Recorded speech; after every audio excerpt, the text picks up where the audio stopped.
ओम नमः शिवाय। जय श्री राम। राधे राधे दोस्तों, कैसे हैं आप सभी लोग। आशा करता हूँ भगवान से हमेशा आप लोग हमेशा स्वस्थ रहें, प्रसन्नचित्त रहें, निरोग रहें, सबकी सहायता करें और आगे बढ़ते रहें। ठीक है, तो हम लोग जो है आपके सहयोग से श्रीमद् भगवद गीता महात्म के अध्याय को आगे बढ़ाते हुए हम लोग जो है इसका एक साथ पाठ कर रहे हैं। ठीक है, तो आज हम अध्याय 8 का पाठ करेंगे, तो उसे ध्यान चित्त और प्रसन्नचित्त होकर सुने। ठीक है, तो हमेशा की तरह प्रथम पूज्य परम देव श्री गणेश जी का आवाहन करते हुए हम इसे स्टार्ट करेंगे।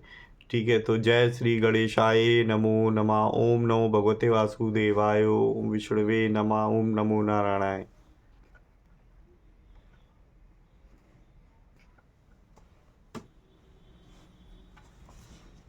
ठीक है, तो हमेशा के भांति पहले हम लोग जो है अध्याय 8 का महात्म्य पढ़ेंगे और महात्म्य को समझने के बाद हम लोग जो है उसका हिंदी व्याख्या को समझेंगे। ठीक है, तो चलिए स्टार्ट करते हैं। जय श्री गणेशाय नमः। श्रीमद् भगवद गीता जी के 8वें अध्याय का महात्म्य। भगवान शिव जी कहते हैं कि हे देवी, अब 8वें अध्याय का महात्म्य सुनो। उनकी उसके सुनने से तुम्हें बड़ी प्रसन्नता होगी। लक्ष्मी जी के पूछने पर भगवान विष्णु ने उन्हें इस प्रकार अष्टम अध्याय का महात्म्य बताया था। दक्षिण में आमर्दकपुर नामक एक प्रसिद्ध नगर है। वहाँ भाव शर्मा नामक एक ब्राह्मण रहता था, जिसने वैश्या को पत्नी बनाकर रखा था। वह मांस खाता, मदिरा पीता, श्रेष्ठ पुरुषों का धन चुराता, पराई स्त्री से व्यभिचार करता और शिकार करने में दिलचस्पी रखता था। वह बड़े भयानक स्वभाव का था और मन में बड़े बड़े हौसले रखता था। एक दिन मदिरा पीने वालों का समाज जुटा था।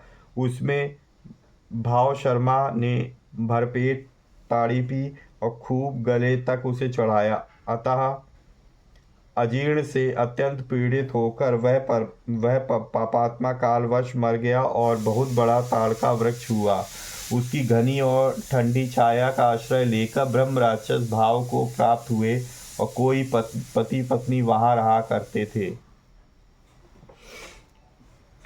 उनके पूर्व जन्म की घटना इस प्रकार है। एक कुशीबल नामक ब्राह्मण था, जो वेद वेदांग के तत्वों का ज्ञाता, संपूर्ण शास्त्रों के अर्थ का विशेषज्ञ और सदाचारी था। उसकी स्त्री का नाम कुमति था। वह बड़े खोटे विचार की थी। वह ब्राह्मण विद्वान होने पर भी अत्यंत लोभवश अपनी स्त्री के साथ एक दिन भैंस, काल पुरुष और घोड़े आदि बड़े दानों का ग्रहण किया करता था, परंतु दूसरे ब्राह्मणों को दान में मिली हुई कौड़ी भी नहीं देता था। वे ही दोनों पति पत्नी कालवश मृत्यु को प्राप्त होकर ब्रह्मराक्षस हुए।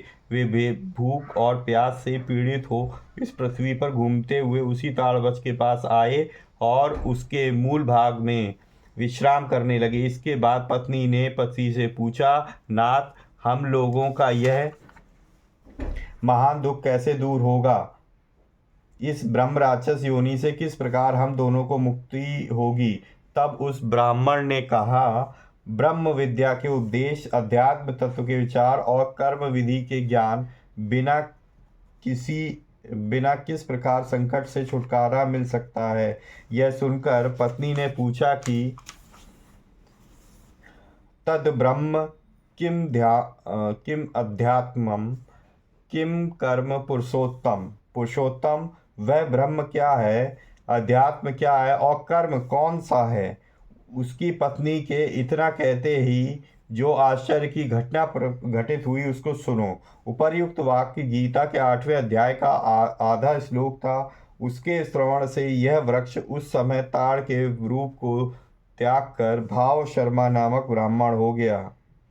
तत्काल ज्ञान होने से विशुद्ध चित्त होकर वह पाप के चोले से मुक्त हो गया तथा उस आधे श्लोक के ही महात्म्य से वे पति पत्नी भी मुक्त हो गए। उनके मुख से दैवात ही 8वें अध्याय का आधा श्लोक निकल पड़ा था। तदंतर आकाश से एक दिव्य विमान आया और वे दोनों पति पत्नी उस विमान पर आरूढ़ होकर स्वर्ग लोक को चले गए। वहाँ का यह सारा वृत्तांत अत्यंत आश्चर्यजनक था। उसके बाद उस बुद्धिमान ब्राह्मण भाव शर्मा ने आदर पूर्वक उस आधे श्लोक को लिखा और देव जनार्दन की आराधना करने की इच्छा से वह मुक्तिदायिनी काशीपुर में चला गया।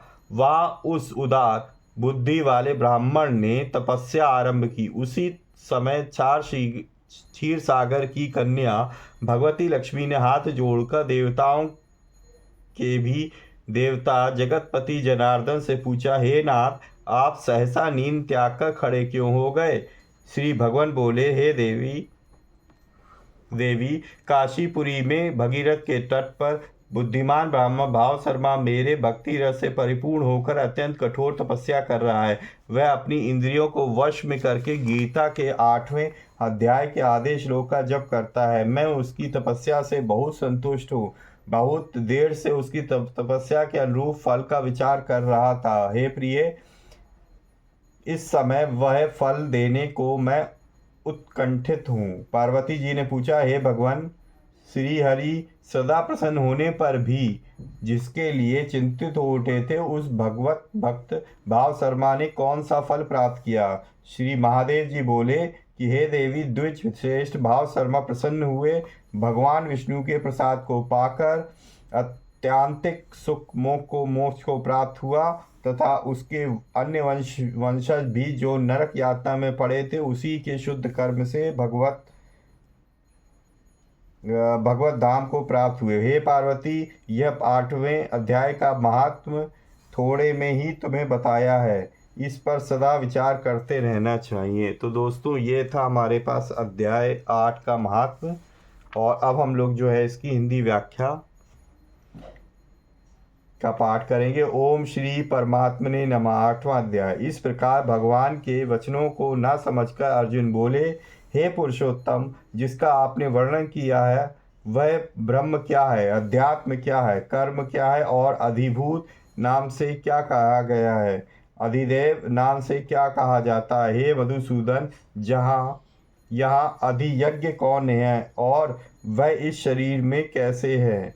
और युक्त चित्त वाले पुरुषों द्वारा अंत समय में आप किस प्रकार जानने में आते हो? इस प्रकार अर्जुन के प्रश्न करने पर श्री कृष्ण भगवान बोले, हे अर्जुन, परम अक्षर अर्थात जिसका कभी नाश नहीं हो, ऐसा सच्चिदानंद घन परमात्मा तो ब्रह्म है और अपना स्वरूप अर्थात जीवात्मा अध्यात्म नाम से ही कहा जाता है तथा भूतों के भाव को उत्पन्न करने वाला शास्त्रविहित यज्ञ, दान और होम आदि के निमित्त जो द्रव्यादिकों का त्याग करता है वह कर्म नाम से कहा गया। उत्पत्ति विनाश धर्म वाले सब पदार्थ अधिभूत हैं और हिरण्यक पुरुष, जिसको शास्त्रों में सूत्रात्मा, हिरण्यगर्भ, प्रजापति, ब्रह्मा इत्यादि नामों से जाना जाता है, अधिदैव है। और हे देहधारियों में श्रेष्ठ अर्जुन, इस शरीर में मैं वासुदेव ही विष्णु रूप से अधियज्ञ हूँ। और जो पुरुष अंतकाल में मेरे को स्मरण करता हुआ शरीर को त्याग कर जाता है वह मेरे साक्षात स्वरूप को प्राप्त होता है, इसमें कुछ भी संशय नहीं है। कारण कि हे कुंतीपुत्र अर्जुन, यह मनुष्य अंतकाल में जिस भी भाव को स्मरण करता हुआ शरीर को त्यागता है उसको ही प्राप्त होता है, परंतु सदा उस ही भाव को चिंतन करता हुआ, क्योंकि सदा जिस भाव का चिंतन करता अंतकाल में भी प्रायः उसी का स्मरण होता है। इसलिए हे अर्जुन, तू सब समय में निरंतर मेरा स्मरण कर और युद्ध भी कर। इस प्रकार मेरे में अर्पण किए हुआ मन बुद्धि से युक्त हुआ निसंदेह मेरे को ही प्राप्त होगा। हे पार्थ, यह नियम है कि परमेश्वर के ध्यान के अभ्यास रूप योग से युक्त अन्य तरफ न जाने वाले चित्त से निरंतर चिंतन करता हुआ पुरुष परम प्रकाश रूप दिव्य पुरुष को अर्थात परमेश्वर को ही प्राप्त होता है। इससे जो पुरुष सर्वज्ञ, अनादि, सबके नियंता, सूक्ष्म से भी अति सूक्ष्म, सबके धारण पोषण करने वाले अचिंत्य स्वरूप, सूर्य के सदस्य, नित्य चेतन प्रकाश स्वरूप, अविद्या से अति परे शुद्ध सच्चिदानंद घन परमात्मा को स्मरण करता है, वह भक्ति युक्त पुरुष अंतकाल में भी योग बल से भ्रकुटी के मध्य में प्रकाश को अच्छी प्रकार स्थापन करके फिर निश्चल मन से स्मरण करता हुआ उस दिव्य पुरुष परमात्मा को ही प्राप्त होता है। हे अर्जुन, वेद के जानने वाले विद्वान जिस सच्चिदानंद घन स्वरूप परम पद को ओंकार नाम से कहते हैं और आसक्ति रहित यत्नशील महात्मा जन जिसमें प्रवेश करते हैं तथा जिस परम पद को चाहने वाले ब्रह्मचर्य का आचरण करते हैं, उस परम पद को तेरे लिए संक्षेप में कहूँगा। हे अर्जुन, सब इंद्रियों के द्वारों को रोक कर अर्थात इंद्रियों को विषयों से हटाकर तथा मन को हृदय में स्थिर करके और अपने प्राण को मस्तक में स्थापन करके योग धारणा में स्थित हुआ। जो पुरुष ओम ऐसे इस एक अक्षर रूप ब्रह्म को उच्चारण करता हुआ और उसके अर्थ स्वरूप मेरे को चिंतन करता हुआ शरीर को त्याग कर जाता है, वह पुरुष परम गति को प्राप्त होता है। हे अर्जुन, जो पुरुष मेरे में अनन्य चित्त से स्थित हुआ सदा ही निरंतर मेरे को स्मरण करता है, वह उस निरंतर मेरे में युक्त हुए योगी के लिए मैं सुलभ हूँ, अर्थात सहज ही प्राप्त हो जाता हूँ। वे परम पद सिद्धि को प्राप्त हुए महात्मा जन मेरे को प्राप्त होकर दुख के स्थान रूप क्षण भंगुर पूर्व जन्म को नहीं प्राप्त होते हैं, क्योंकि हे अर्जुन, ब्रह्मलोक से लेकर सब लोग पुनरावृत्ति स्वभाव वाले अर्थात जिनको प्राप्त होकर पीछा संसार में आना पड़े ऐसे हैं, परंतु हे कुंती पुत्र, मेरे को प्राप्त होकर उसका पुनर्जन्म नहीं होता है, क्योंकि मैं कालातीत हूँ और यह सब ब्रह्मादिकों के लोक काल करके अवधि वाले होने से अनित्य हैं।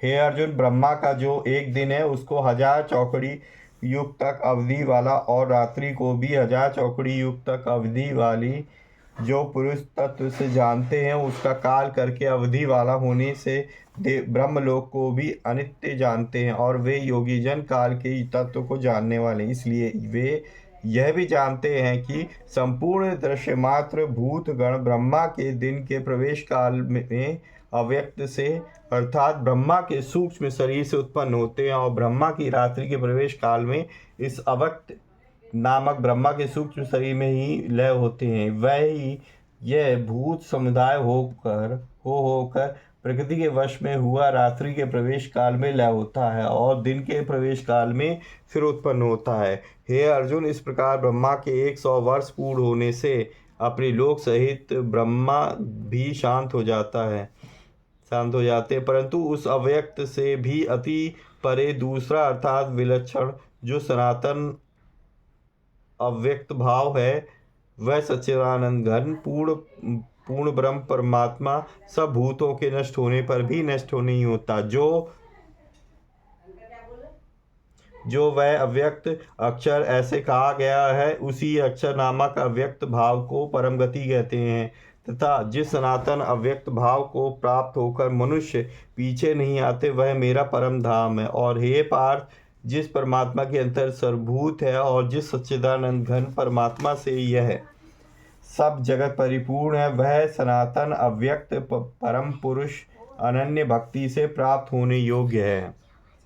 और हे अर्जुन, जिस काल में शरीर त्याग कर गए हुए योगी जन पीछा न आने वाली गति को और पीछा आने वाली गति को भी प्राप्त होते हैं, उस काल को अर्थात मार्ग को कहूँगा। उन 2 प्रकार के मार्गों में से जिस मार्ग में ज्योतिर्मय अग्नि अभिमानी देवता है और दिन का अभिमानी देवता है तथा शुक्ल पक्ष का अभिमानी देवता है और उत्तरायण के 6 महीनों का अभिमानी देवता है, उस मार्ग में मरकर गए हुए ब्रह्म वेदता अर्थात परमेश्वर की उपासना से परमेश्वर को परोक्ष भाव से जानने वाले योगी उपरोक्त देवताओं द्वारा क्रम से ले गए हुए ब्रह्म को प्राप्त हुए हैं। जिस प्रकार मार्ग में धूमाभिमानी देवता है और रात्रि अभिमानी देवता है तथा कृष्ण पक्ष का अभिमानी देवता और दक्षिणायन के 6 महीनों का अभिमानी देवता है, उस मार्ग में मरकर गया हुआ सकाम कर्म योगी उपरोक्त देवताओं द्वारा क्रम से ले गया हुआ चंद्रमा की ज्योति को प्राप्त होकर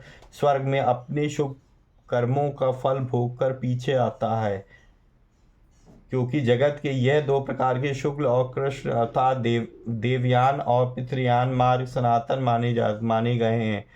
इनमें एक के द्वारा गया हुआ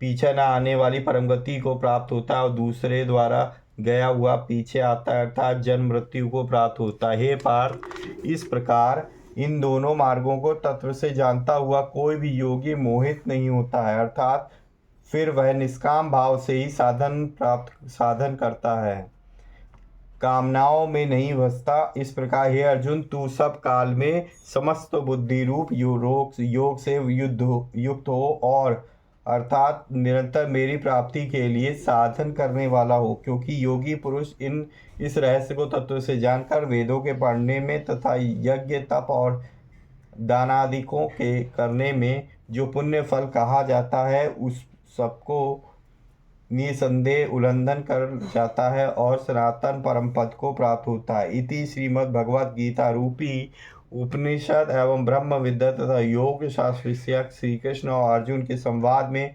अक्षर ब्रह्म योग नामक 8वां अध्याय। तो दोस्तों, ये था हमारे पास 8वां अध्याय जिसका शीर्षक था अक्षर ब्रह्म योग। ठीक है, तो आशा करता हूँ आप लोगों को अच्छा लगेगा। तो आप लोग अपना प्यार इसी तरीके से बनाए रखिए। मिलते हैं नेक्स्ट वीडियो में, तब तक के लिए जय श्री राम।